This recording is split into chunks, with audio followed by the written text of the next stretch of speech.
there is an old saying, seeing is believing, and I cannot believe what I just saw. Tyson Fury wins a controversial split decision over Francis Ngannou. Tyson Fury got busted up and he got dropped. And Francis Ngannou won even though he lost because he did good enough to get a rematch with Tyson Fury. He did better than a lot of professional fighters did versus Tyson Fury. Francis Ngannou at 37, I was impressed. To me, he could fight. He did very well. And if he really commits to boxing, even at 37, he could do some damage. I think dude could beat Joe Joyce right now. I'm talking about he floored Tyson Fury. Now, whether Tyson Fury took him lightly, that's on Tyson Fury. He came in the fight at 177 pounds, and I will give credit to the homie Lion Killer. I thought this was going to be a blowout. Well, I listen. That's why I said it's controversial. I had it like a draw or maybe possibly a Danu edging Tyson Fury. So what does this say about boxing? I gotta admit they went a little overboard, with the festivities, but at the end of the day, um, I was wrong. I thought Tyson Fury was gonna blow through Adanu because he knew he had $100 million payday in store for him. If I'm Uslik, I have all the confidence in the world that I can beat Tyson Fury. To be honest with you, as bad as Tyson Fury looked, I might be up for a fourth fight with Deontay Wilder. Well, listen. We get it, you guys. It was no way they was gonna blow $100 million fight.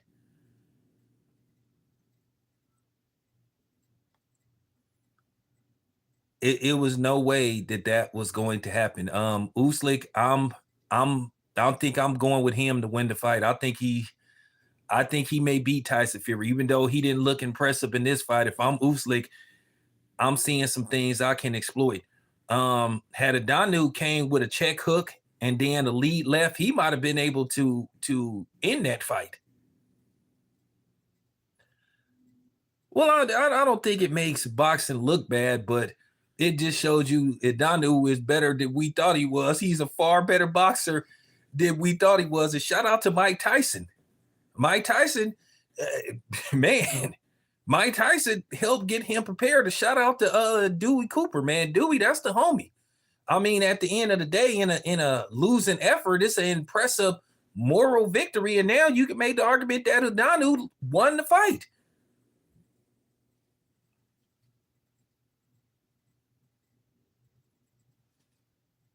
I mean, like I said, I wasn't excited for this fight, but at the end of the day, we got something to talk about because I guess we were still coming off the aftermath of Floyd versus Conor McGregor, where we know Floyd carried Conor McGregor, but Adano he came in there to win that fight.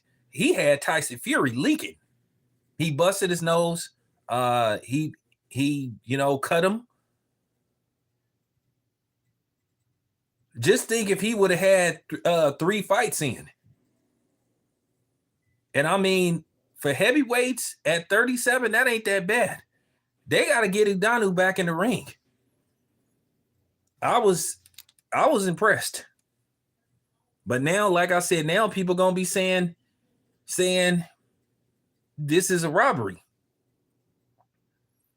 And now, and it's kind of funny, even though Tyson Fury won, he won by a split decision. He barely won that fight. Now, now the Tyson Fury fans, they're somewhere like probably like get nervous. They probably gonna say, we don't want a rematch. Kind of makes you wonder what would happen if there's a rematch.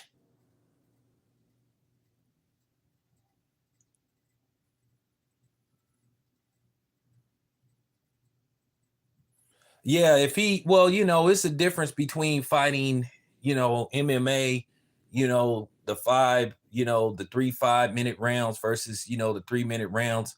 So it's a bit of a difference. But I think with some strength and conditioning, and I think if he slimmed down, if he go down to like, if he fight at maybe, because he came in at like 270, I think if he fight at 250, 245, I think he'll be fine. I was like, everybody was like, what did we just see? That was, I mean, if you a Tyson Fury fan, you should be very nervous. You should be very nervous about the Usyk fight. If I'm somebody like Jared Anderson, I'm thinking to myself, if Tyson Fury sticks around, give me like 2 or 3 more fights, I might be ready for Tyson Fury. Very bad effort in showing for Tyson Fury, and people just got to keep it a buck.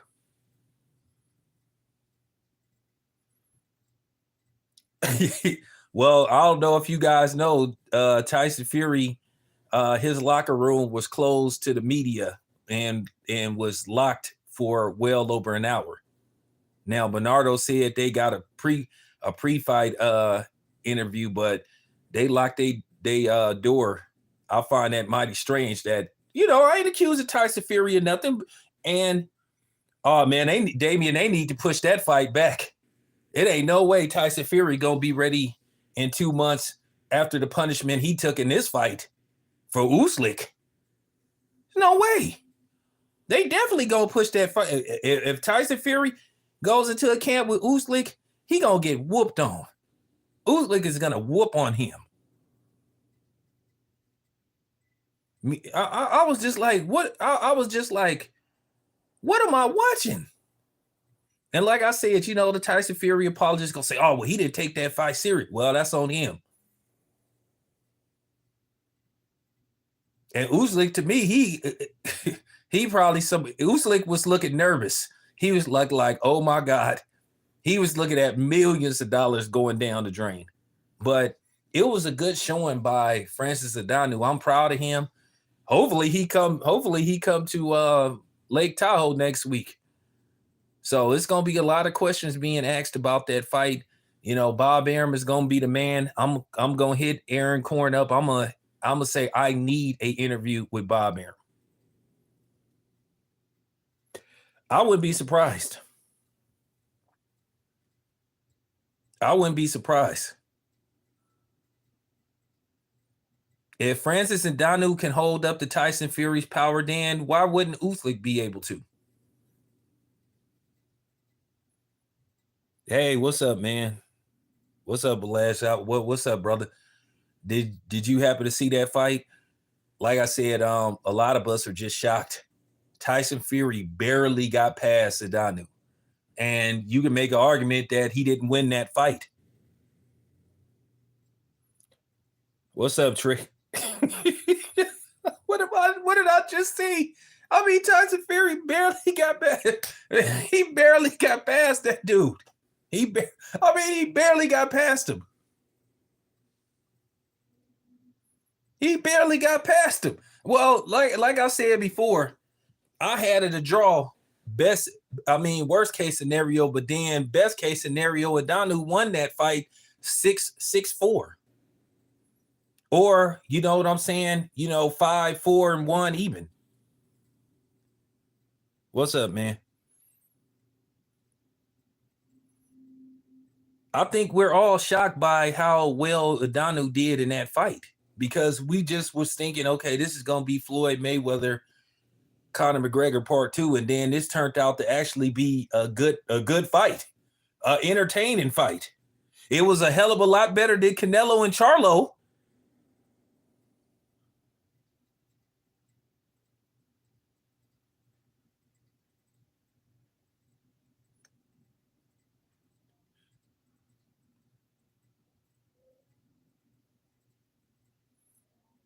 It was a hell of a lot better. It was a hell of a lot better than whatever that was that happened last month with Canelo and Charlo. And Charlo, you look at even worse now. How you let a MMA fighter who had no experience with professional boxing going, and you had 30 something fights, and he go in there and fight better than you ever could have fought versus Canelo. And he put in a better effort, and he dropped Tyson Fury. Dropped him. And you sat up there and talk about you did it for the culture. Hell, Ngannou was more for the culture than Ngannou was more for the culture than Charlo was. Like, yeah, I'm finna roast the Charlos even more. And then you got Jamal talking about that they sort of like putting them on the back burner. They don't want to promote them. Well, nobody likes Shaw. Nobody likes Shaw. That's why. Yeah, Fury was looking real shaky. He was looking real shaky, and he was really hurt when he got dropped.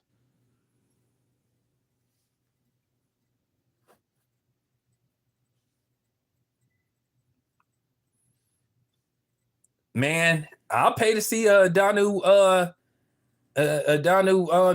Wilder fight.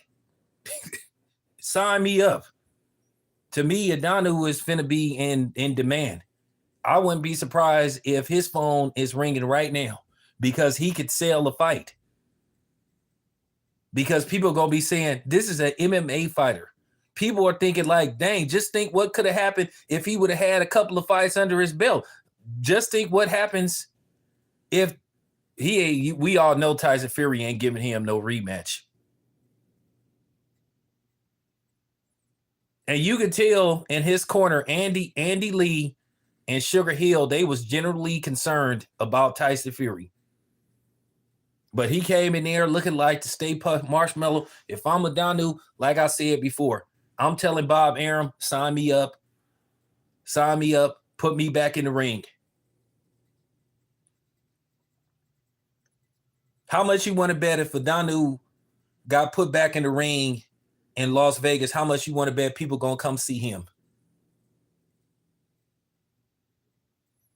And then, not to mention, he got broke off. He got paid life-changing money for this fight. He got paid like something like over $10 million. Plus, he got like $100,000 watch. I mean, hey, you know the funny.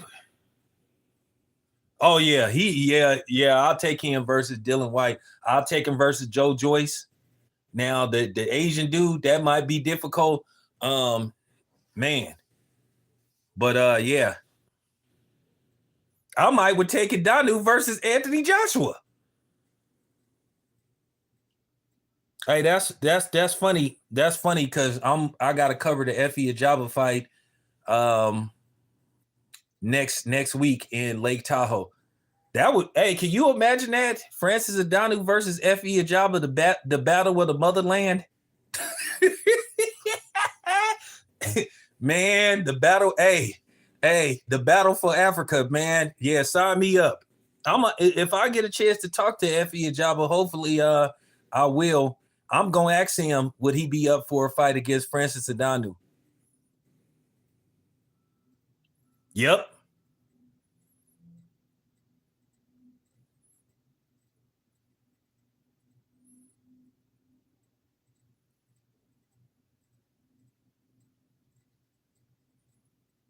Man, Francis Ngannou didn't fumble nothing. If anybody fumbled and looked vulnerable, if anybody got exposed, it was Tyson Fury. Like I said before, now the controversy is, how do you almost lose to a MMA fighter? I can tell you right now, Mike Tyson finna get so many calls. And shout out, like I said, shout out to Dewey Cooper. Dewey Cooper did quite a few interviews with me. I don't know if he still be at the Mayweather gym. I don't know if I'm welcome there. I don't know if I'm welcome at the Mayweather gym. I don't know if I'm still welcome there. So, No, that's okay if you thought Ngannou won the fight. How he fumbled the bag, man. That you got to put that on the judges. One judge did the right thing and said, hey, man, I'm not finna play politics. I'm not finna play politricks. They thought Ngannou did enough to win the fight. I was watching it alongside, talking to my people. Matter of fact, man, I'm gonna bring LB on here probably in a couple of hours, and we gonna assess the fight because we definitely got to talk about the fight. That was crazy. That was crazy, you guys. But like I said, to me, this was a good night for boxing. Even better night for MMA. Because now what's gonna happen is people gonna say, we got a little bit closer. We got a little bit closer to where MMA almost prevailed over boxing.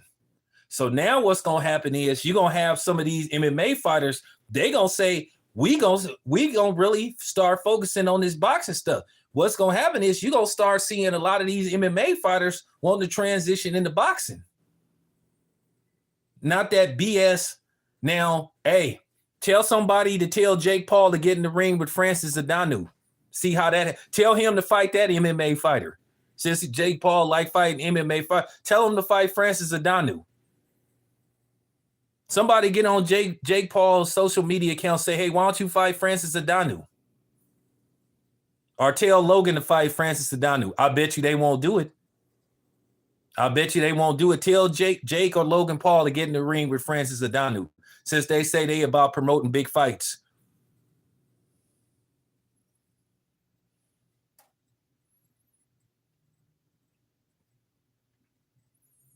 No, I'm clap. Last.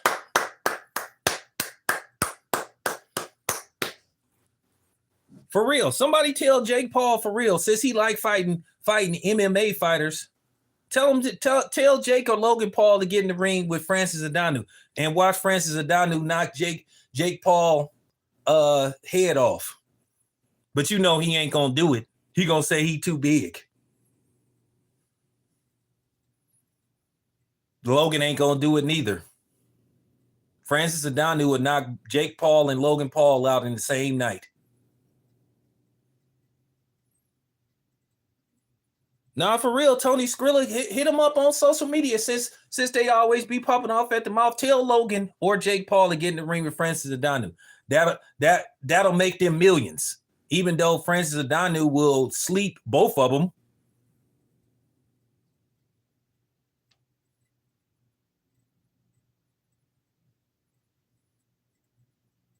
He'll sleep both of them.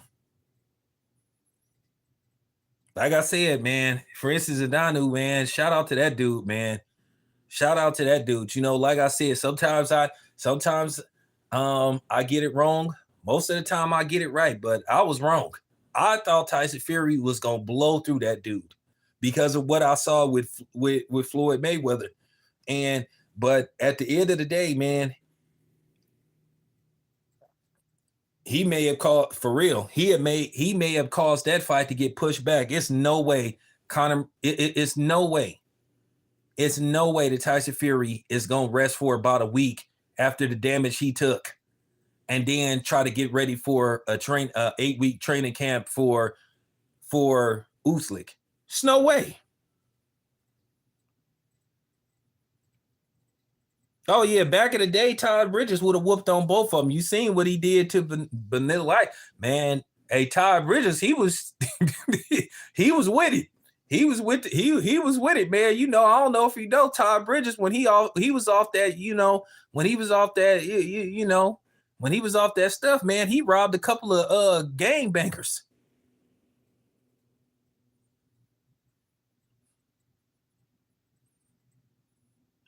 Well, OG, the Usyk fight is scheduled for December. If Tyson Fury was to win this fight, he was going to take a week off and then go into training camp. But I think Tyson Fury needs more than a week. I just don't think he'll be ready for that fight. Now, Usyk could force his hand, but all that's going to happen is Tyson Fury is going to suffer a mysterious injury. He's going to suffer a mysterious injury, and then all of a sudden the fight going to get pushed back anyway. So if I'm Usyk, I just already say, all right, man, how much time do you need? Because come on, man. There's no way Tyson Fury, that damage that he took in that fight, he took damage versus Ngannou. He took damage. There's no way he's gonna do a turnaround and get back in camp and be ready for the biggest fight of his career in a fight of that magnitude. Well, now what's going on? AJ just doing what he do best. He just coming up with more excuses, trying to buy time from avoiding Deontay Wilder. Deontay Wilder was on 7-8 show. To me, he kind of like gave an indication he kind of don't know when he's going to return back into the ring. He said hopefully soon. He said soon. But I mean, if you Deontay Wilder, man, you should be tweeting like, man, Francis, like I said before, Francis Ngannou versus Efe Ajagba. If Efe Ajagba take care of business, let Francis Ngannou get a couple of fights in. Get him back in the ring. Get him back in the ring. Get him some better conditioning. I think he should slim down for his next fight. I think because he came in. What did he come in at? 172? Tyson Fury came in at 177. I think Ngannou needs to slim down to probably maybe 250, 245-ish. And I think he'll be more leaner and he'll be probably a little more looser. But damn. Like I said, what did I just see, man? But anyway, you guys, I'll be back later. Y'all stay tuned.